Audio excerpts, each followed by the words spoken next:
Saudi আরব তেহরানকে হুঁশিয়ারি দেওয়ার পরও দেশটির অন্যতম বৃহৎ তেলের খনি শাইবা অয়েলফিল্ড লক্ষ্য করে ফের ড্রোন হামলা করেছে ইরান। আজ ভোরের দিকে সৌদির শাইবা তেলখনি লক্ষ্য করে 4টি বিস্ফোরকবাহী ড্রোন ছুড়েছে ইরানের প্রতিরক্ষা বাহিনী।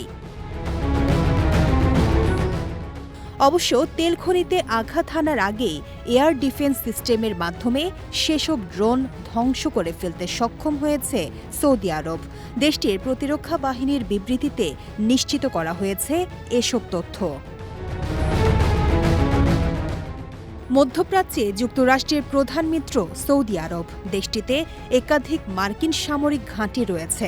গত ২৮ ফেব্রুয়ারি ইরান ইসরায়েল যুক্তরাষ্ট্র যুদ্ধ বাঁধার পর গত ৯ দিন ধরে যুক্তরাষ্ট্রের মিত্র আরব দেশগুলোর মার্কিন সেনা ঘাঁটি, স্থাপনা ও তেল স্থাপনাগুলো লক্ষ্য করে একের পর এক ড্রোন ও ক্ষেপণাস্ত্র ছুড়ছে ইরান। ৯ দিনে ৩বার শাইবা তেলখনি লক্ষ্য করে হামলার পর রোববার ইরানকে কড়া সতর্কবার্তা দেয় সৌদি আরব। এক বিবৃতিতে দেশটির পররাষ্ট্র মন্ত্রণালয় জানায়, ইরান যদি প্রতিবেশী দেশগুলোর তেল অবকাঠামোকে লক্ষ্য করে হামলা অব্যাহত রাখে, তাহলে চলমান যুদ্ধে দেশটির সর্বোচ্চ পরাজয় ঘটবে। এই সতর্কবার্তা দেওয়ার পর ২৪ ঘণ্টা পেরোনোর আগেই চতুর্থবারের মতো শাইবা তেল খনিতে হামলা করল ইরান। বিজয় টিভি নিউজ ডেস্ক।